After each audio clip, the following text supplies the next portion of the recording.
क्रूरता जी आहे ती त्यांनीच केलेली आहे आणि तेच करू शकतात. 100% वेळ काढूपणा केला जातोय. मागच्या 2 महिन्यापासून एकच कारण दाखवत आहेत. केस डिले करण्याचा जो प्रयत्न आहे मागच्या 2 महिन्यापूर्वी निकम साहेबांना बोलून दाखविलेला. आता त्याची ज्यावेळेस चौकशी होईल त्या चौकशीमध्ये निष्पन्न होईल की तो प्रकार नेमका काय झाला आणि जर शिकायत केलेली असेल त्यांनी तर ते रेकॉर्डवरती येईल किंवा ती शिकायत करताना काय त्यांना अडचणी आल्या असतील ते देखील आपल्या तपासामध्ये येईल. ही त्याच्यामध्ये त्यांना जाण नाही त्या गोष्टीची आणि समर्थन करणारे देखील ह्याच बाजू मांडत असतील त्यांच्याजवळ की आम्ही तुम्हाला आहेत म्हणूनच ते एवढा चुकीच्या पद्धतीनं ट्रीट केल्यासारखं वागत आहेत.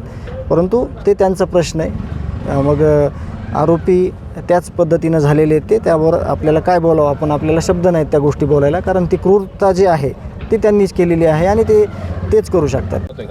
100% वेळ काढूपणा केला जातो आहे. मागच्या 2 महिन्यापासून एकच कारण दाखवत आहेत आणि मी ह्याच्या आधी कधी मेरिटवर बोललो नाही, आज देखील बोलणार नाही तुम्हाला. परंतु आता येणारी 23 तारीख जी आहे त्या 23 तारखेला आपल्याला पूर्णपणे अशी अपेक्षित आहे आपल्याला की चार्ज फ्रेम व्हावा आणि ही केस चालू व्हावी. केस डिले करण्याचा जो प्रयत्न आहे मागच्या 2 महिन्यापूर्वी निकम साहेबांना बोलून दाखविलेला तो त्यांचा चालू आहे. परंतु त्याचं सगळे उत्तरं वगैरे हे सगळे जे सरकारी वकील आहेत वकील मंडळी आहे ते देईल. आम्ही फक्त न्यायाच्या प्रतीक्षेत आहोत. आम्हाला न्याय पाहिजे. मात्र दुसऱ्या बाजूने यावं असे आता अर्ज जो आहे तो आरोपींकडून करण्यात नाही. आरोपीनं काय केलं ह्यापेक्षा ह्यांना लिगल कसं ह्याच्यामध्ये आहेत ते त्यांना माहीत आहे आणि त्यामुळंच ही केस पुढं जाते आहे किंवा ते लढत आहेत.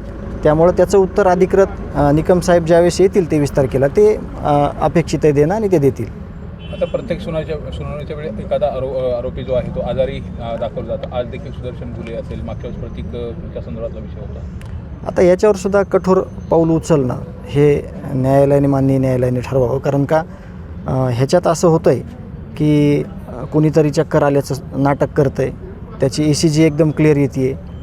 त्याचा कुठला काही प्रॉब्लेम येत नाही. परंतु वेळ जातो आणि वेळ गेल्यामुळं आजचा दिवस उद्याचा दिवस परवा असं वेळ काढूपणा तुम्ही जे पहिल्यांदा म्हणलात त्याप्रमाणे चालू आहे. तर तसं न होता आता 23 तारखेला चार्ज फ्रेम होण्याची अपेक्षा आहे आणि ते अपेक्षित आहे आणि ते झालं पाहिजे. जेलमधल्या आरोपीकडून धमकी दिली जात असल्याचं देखील समोर आलेलं होतं आणि त्या संदर्भात